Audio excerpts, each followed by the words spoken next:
Clearly doesn't need much introduction. Variously MP, MSP, First Minister, but still not a peer of the realm, I notice, has not become a Lord yet, like everybody else. Maybe you can ask him why not. So we'll start basically by Alec introducing not himself but his book to tell you the story of the referendum, and after he's spoken we'll do some question and answer. Okay? Alec, over to you. That'd be quite good, wouldn't it? Lord Salmond of... Stricken. Lord Salmond of Stricken, Lord Salmond of Livegay. I think I may have burnt my London bridges on that one. So I thought I'd start with the final entry, because the bulk of the book is a diary. And the final entry in the diary is as follows. And this is the day after the referendum. This is Friday the 19th of September. I think for everybody here it's probably a day you remember well. I had the final sentence of my resignation speech only at the last minute. The version handed out to the press doesn't have the line, "For me as leader, my time is nearly over, but for Scotland, the campaign continues, and the dream shall never die." It's a good job I added that in, isn't it? Because that's the title of the book, you know. I was thinking ahead, you know. I take questions and thank everyone for being there. I'm calm, always am, in situations like that. But as I prepare to leave the stage, I notice that BBC Scotland veteran Brian Taylor, who for a generation has observed just about everything in the development of our national story, has a tear or two in his eye. I place my hand briefly on his shoulder as I walk to the door. It is done. Moira, my wife Moira, Lorraine Kay, and there isn't another Moira in my life, incidentally. She's the only one. But Moira, Lorraine Kay, Fergus Much, and I set off homewards to Aberdeenshire. When we get to Prestonfield House, Johnny has revved up the copter. On the way north, I post a picture of Moira and me, with our headsets on, onto the parody site Angry Salmond, Sexy Socialism, hashtag. This has been a source of constant humour and a fair bit of insight throughout the campaign. I judge it's time it received some official recognition. Angry has tweeted, "For the record, I never lost. I simply repositioned the location of victory."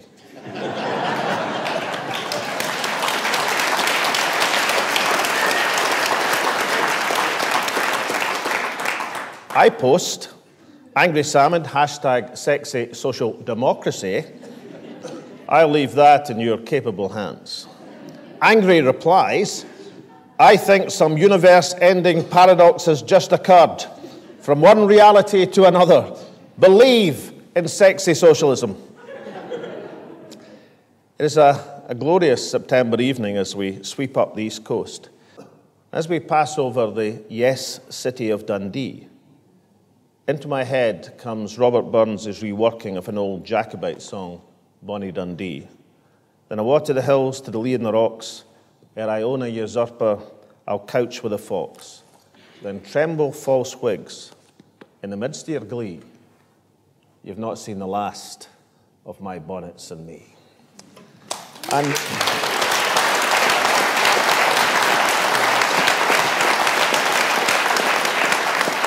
I was doing a rally at Carlton Hill.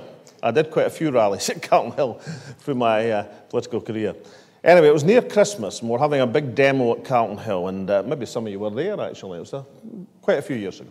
And we're coming back along Princess Street, you know, the Bargain Books. I'm not sure it's still there, but it might still be there. So I went into Bargain Books, and there was two stands, just like the stands I saw up at Blackwell's this afternoon. And in one stand, there was Margaret Thatcher's memoirs, the Downing Street years, reduced from £25 to a £5. And the other stand, right beside it, there was the Kama Sutra. Still selling at 25 quid.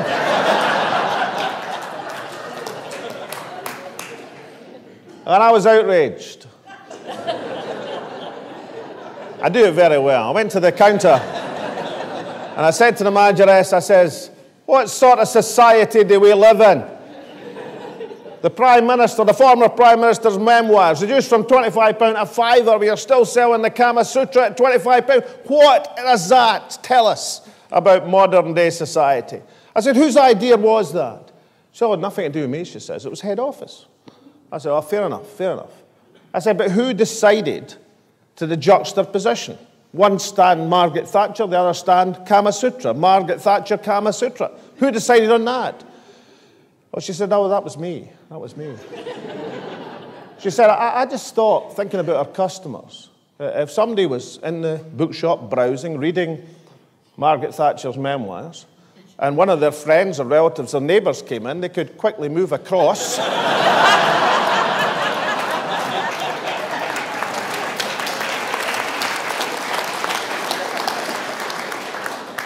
and pretend they were reading the Kama Sutra. You know. The clue to the book actually is in the first section, because I say a bit about where I come from in my politics and what has directed my political career, and it goes right back, way back, to my boyhood in Lithgow. So anyway, my granddad used to take me around the highways and byways and the alleys and the wynds of Lithgow. And as we were going round, he taught me Scottish history. And so I got like Braveheart from my granddad's plumber's tour. So my granddad would tell me all about Lithgow's place in Scottish history, how it was central to some of the great events of the nation. And he would tell me about how the people in Lithgow were central. So, for example, he would tell me how the Lithgow castle was taken by Bruce's men in 1313. But then he'd go on to name them. He'd start going through the names. He'd go say, yeah, the Banburys were involved, the Davidsons were involved, the Grants were involved, the Salmonds, obviously. And the Oliphants, you see, he would name them, the people who put the Hacewain in the portcullis and charged in and took back the castle as it was then, the palace it would be now. In my mind's eye, I'm thinking to myself, the Oliphants, right, okay. The guys will be dusting themselves, because Oliphants is the local bakers in Lithgow. And I'm thinking the guys will be dusting down the flour, charging up to the castle, and deeds of real daring do. And what my granddad was teaching me then, see, in the first bit about history, he wasn't actually teaching me history. What he was teaching me was that ordinary people could make a difference. That was the point about the Grants, the Oliphants, the Salmonds, the Banburys. And he taught me about David Waldie inventing chloroform and anaesthetics. He wasn't actually teaching me what had been invented in Lithgow, although my world view was that most things must have been invented in Lithgow, or at the very farmost end, Bathgate. Hardly anything in Edinburgh, as far as I could see. Although he was a professor in Edinburgh, James Simpson. He was telling me that these were just ordinary folk from Lithgow and Bathgate who had changed the world, who had saved countless millions of people by what they'd invented. And he told me it wasn't just about what Scotland had invented. And he went through the whole list, television, telephone, Tarmacadam, and we're only on the letter T, of course.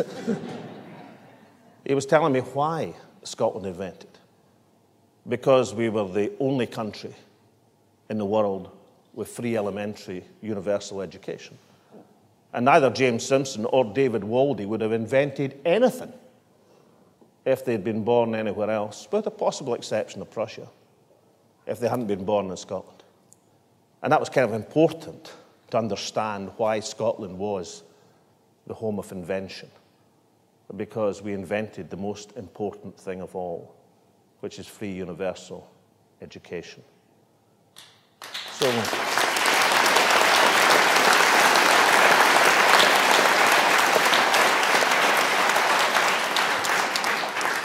now, the most important entry in the book, in my estimation, is Monday the 1st of September in the city of Dundee.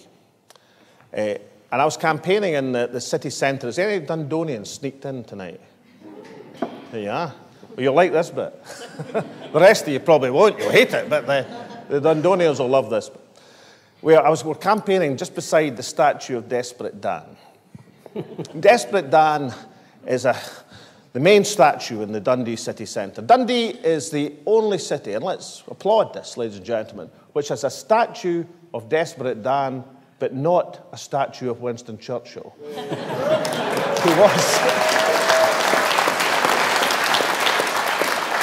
who was the Member of Parliament for Dundee, but lost his seat in 1922, and in a huff, big huff actually, because he didn't even come second, because the first two were elected. He came third to a temperance candidate called Scrimgeour. And Churchill famously said he would never set foot in the city again. And they famously said, well, you haven't been much here anyway. And Dundee, as a result, quite rightly, supported even, as I understand it, even by D.C. Thompson's in this attitude, said, right, there'll be no statue to you then. But there is one to Desperate Dan. Anyway, there I was on Monday, the 1st of September, campaigning beside the statue of Desperate Dan. I spies this queue of folk. So I went up to the guy at the top of the queue and I said, what are you doing? You're queuing here in the sun? He says, yeah, we're queuing for our registration forms. We have to get them today to get them in by 5 o'clock or we lose the right to vote. And I said, well, have you just moved into Dundee? He said, no, I've been here all my life. I said, oh, well, you must have fallen off the electoral register. He said, no, I've not been on the register since the poll tax. He says, this is the first time there's been anything worth voting for. Commentators, Westminster politicians, are wondering what's happened to Scotland since the referendum. They're actually very upset about it. Didn't you chaps lose the game, What a cheat you've got. You were out. LBW was clear as hell. So they're a bit miffed. They don't understand how those of us who lost the referendum, and we lost the referendum, seem to be kind of winning, and those of them who won the referendum seem to be losing. And the clue, of course, is in that queue in the city of Dundee. You see, something happened up here to lots and lots of people in our country.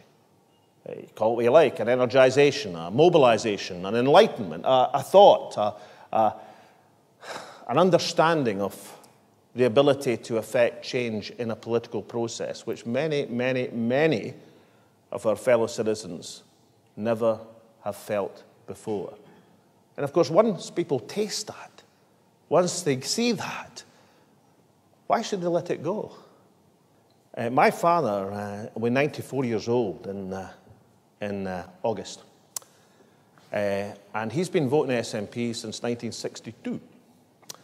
And as he tells it, this was the West Lothian by-election. What happened to him was a Labour canvasser came to his door and said, how are you voting? My dad says, Labour as usual, always vote Labour. Canvasser said, good, how about the wife? My dad said, nothing you can do there. She's a Conservative, she's a Tory. I've tried, there's nothing you can do. And the canvasser says, oh, that's all right, as long as she's not voting for the Scottish nose pickers. Now, my dad's best pal was a guy called Willie Wilson, who was a miner at Kinneil. Played golf with him every weekend. And Willie was an early member of the SNP. So my dad said, wait a minute, he says, my best pal's in the SNP, so you shouldn't say that. And the canvasser says, oh, no, I'm right. They're all nose pickers. Every single one of them. They're all nose pickers. My dad says, no, they're not. The canvasser says, yes, they are. No, they're not. Yes, they are. No, and this is going on for half an hour. By which time, the canvasser is not just saying that the SNP are nose pickers. He's saying that basically Scotland. How could Scotland run itself? Don't be daft. Run by these nose pickers? You're kidding. Be a disaster. My dad's going, no, it wouldn't. Canvasser's going, aye, it would. He says, no, it wouldn't. So then eventually, my dad brings it to a halt. He says, listen, half an hour ago, you came to my door and I was voting Labour as usual. Now I want you to know that in this election and every election going forward, I'm going to vote SNP. And that is what you've achieved this evening.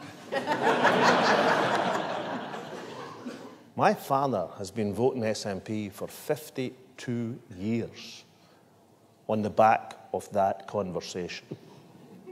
And the Labour Party really think they're going to wipe out in 6 months, canvassing shoulder to shoulder, hand in glove with the Tory party running the country down. Do they really think that people's memories are 6 months? It will be a generation before Labour recover from what they did in the referendum campaign.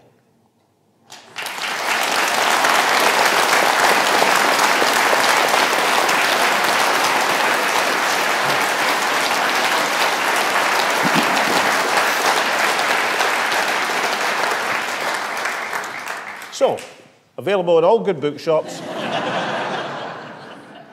Sometimes with £2 off, sometimes no. But the lesson of the book and the lesson of the campaign is we have not lost. We have simply repositioned the location of victory. Thank you very much.